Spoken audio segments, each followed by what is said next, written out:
The Columbian voyages, the 4 voyages that are written about in the Penguin edition of the Columbian voyages, those voyages did not take place by having Christopher Columbus go down to the port and have some ships built and then get in the ships and start going across the ocean. It was preceded by decades of reading and study and travel and collecting maps. So he had one of the greatest collections of maps, thanks to his wife's family, when he was living in Portugal. So he begins with a huge knowledge base, both as a traveler and as a reader and a student of maps.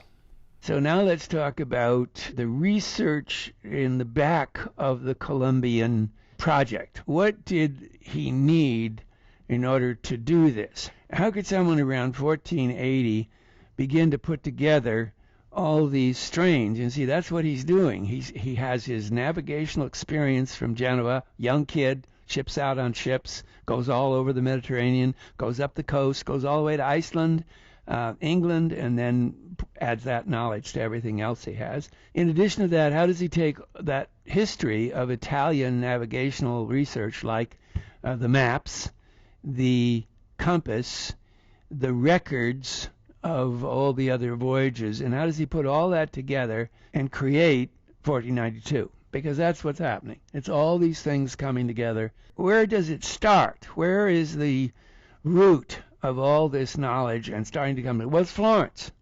It's Florence. We're back to Florence. And pretty amazing, you know, when you think about all that we've done here, that we go right back to Florence. So we do.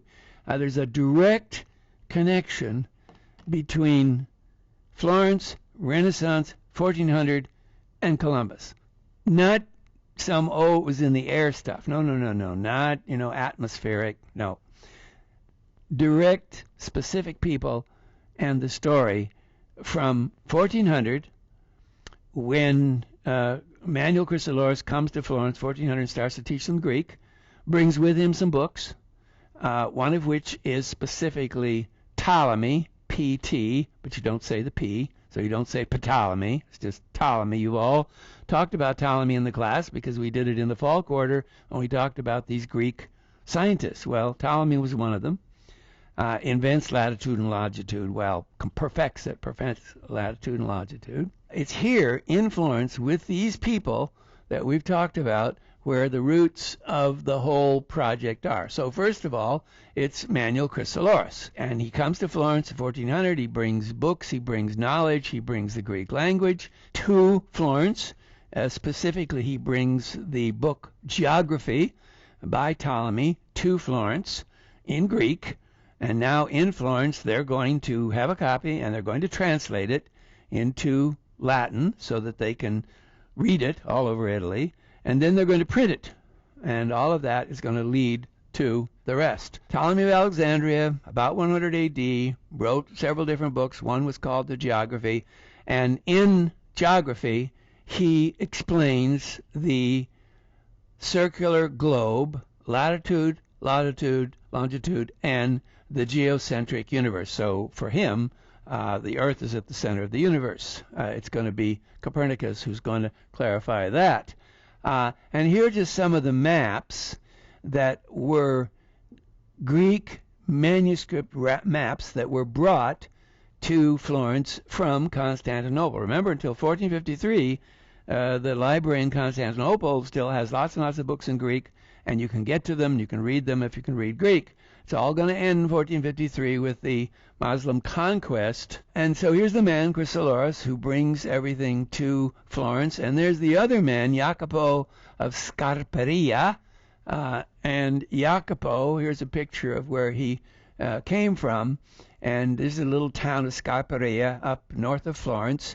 And he meets Chrysoloras, and he is invited to go back to Constantinople with Chrysoloras. And there he learns Greek. And then he comes back to Florence, and he translates Ptolemy out of Greek and into Latin. And then in Florence. They can print the book in Latin, and so there you have roughly, say, 14.5 or 14.6, the moment that the Ptolemy's in Latin, meaning that everybody can read him now. Everybody can know what it is. There's a picture of the Mugello where he came from, Scarperia, with a little yellow with the yellow point there. And there's Scarparilla and Mugello, wonderful little town, which I love and which I've been to. And here's the book.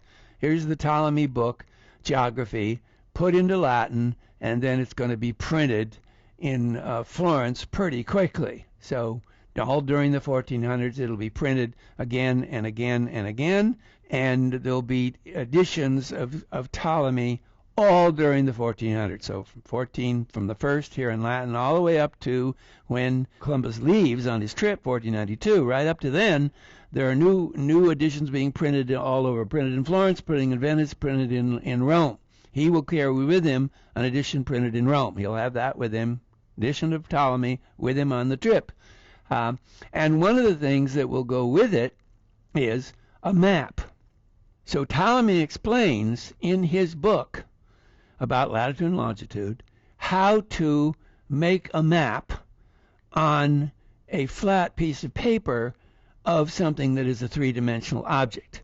Now, there was the key challenge for any artist in 1400. So if you talk to Ghiberti or Brunelleschi or Donatello or anybody else, they all understood the big challenge for them in 1400 or thereabouts afterwards.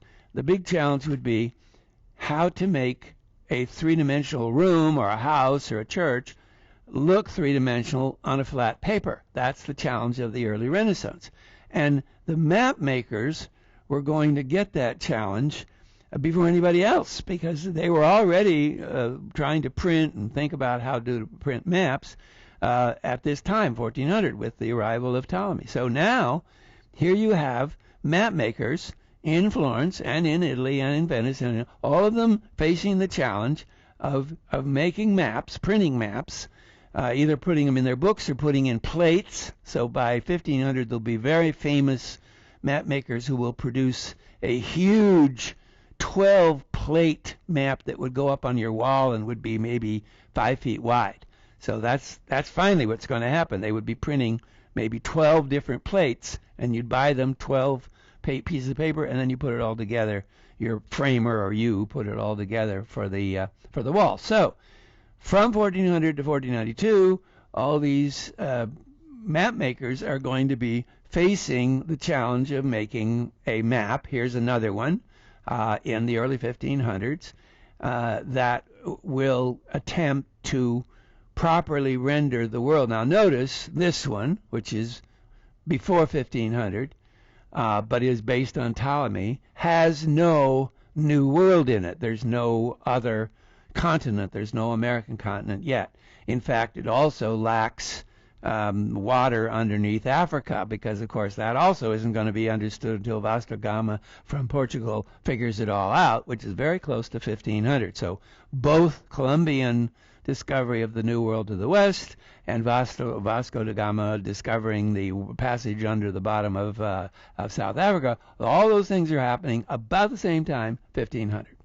And they're all aspects of maps and map making, and that's what Columbus is interested in. Here's a printed version of Ptolemy in a flat 1477 edition, attempting to lay out flat what is, of course, the globe. Now, all these different printers have to figure out a way to render it, and here's just one, 1477 in Bologna, the geography, and I'm just showing you a part of it here. This is just a section of it, but it's part of the challenge that all these printers had in 1460, 70. Remember, the printing is really unleashed at about 1475 in Italy. Here's the title page of a printed edition of Ptolemy in 1535. Now, by the 1500s, they're printing all kinds of editions of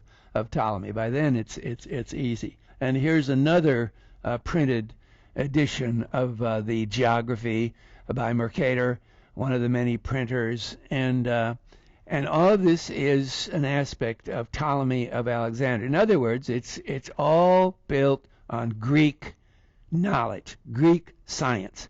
So that's why when we talk about the 1,000-year interregnum, when Europe loses Greek language and goes almost 1,000 years to Renaissance, 14 to 1500, without Greek. That's why this is so important, because here at this moment, 1400, 1410, 20, 30, 40, Europe, Italy, Geneva, is getting this Greek scientist back into their hands for the first time in 1,000 years. So that's why Columbus and Vespucci and Drake and Magellan and all the other sailor navigators are unleashed at about 1500. Ptolemy's geography gives a complete version of latitude and longitude. It explains a geocentric universe. And of course, Columbus will be carrying with him, when he goes to the New World, a copy of Ptolemy, and he'll have a map in his hands.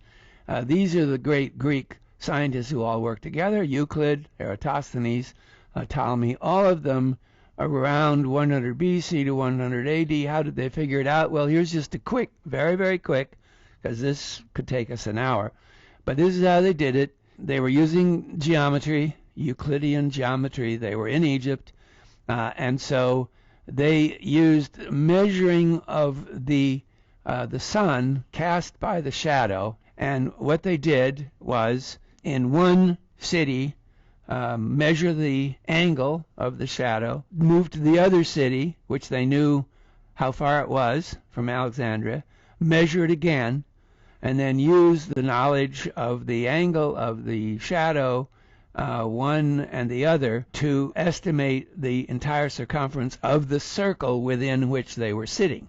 And that's how they came up with their guess as to how big the world really was. The estimate of Ptolemy was a little short, and it was enough to give Columbus an overly optimistic view of how quickly he was going to get to the other side of the circle that he knew existed, using mathematics and using Ptolemy's measurements. He had an 800-year-old book, and based on that, he was figuring that he could find his way around to the other side. Now, who were the people who helped him figure all this out? Well, we go back to Florence, and we go back to these great Renaissance figures whom we've talked about, and we talked about it before. And on our little picture, there's the Petrarchian Chancellor of Florence in the 1300s. There's Manuel Cristoloris, the next one over. There's Jacopo, who translated, and then on the right there's Ptolemy himself. And all of these people have to do with the book by Ptolemy and the translation into Ptolemy and Alexandria, where it all came from. And now we were going to bring it into the Mediterranean in 15th century Europe. So you're going to have mapping the world, and all of this essentially can be described as geometrization of the world. In other words, you're going to take the world, you're going to take the globe, you know the whole world is a globe. Now you use the power of abstraction, the power of mathematics, geometry, in order to create this abstract plan of the whole globe.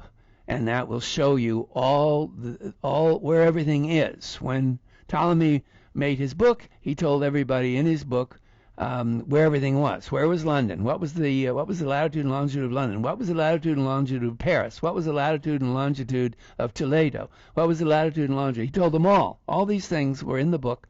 And so in 1500, everybody knew exactly what latitude and longitude of the world was. They had to make a little correction once Columbus and the others come back with more information. Here's an early atlas from Catalonia, very famous one, so almost at 1400, before the knowledge of Ptolemy comes to Europe. And you can see, I think you can all see by just looking at this, the relationships of various areas to each other are absent real latitude and longitude knowledge. The coasts are roughly correct, but the overall relationships are not correct because they don't have the overall Ptolemaic control of latitude and longitude. They know where the coasts are, but they don't know anything more about it. Here's a almost 1500 map based on what they got out of Ptolemy's book and what they already knew, and this is very close to being correct. This is going to get better, of course. The more knowledge they get back from Vespucci and others, it will get more and more precise. But the basics are correct, and they're using Ptolemy's own theories and ideas as to how to place everything. So if you look over there in the Mediterranean and you look at the little information out along the side, he has intentionally suggested to you to make this map and this slight curve so that you can try to approximate latitude and longitude. And of course, that's what it's going to be. So it's going to get better and better and better. Here's the one I showed you before. It's a woodcut, so you could buy the whole map and they would print it and color it, and then you'd pay for that. Here's another one that'll come a little bit later, and of course soon here's the map that he actually had with him, and all of this is going to come together in the knowledge of this Genovese navigator who's living in Portugal and hears about Florentine research and puts it all together.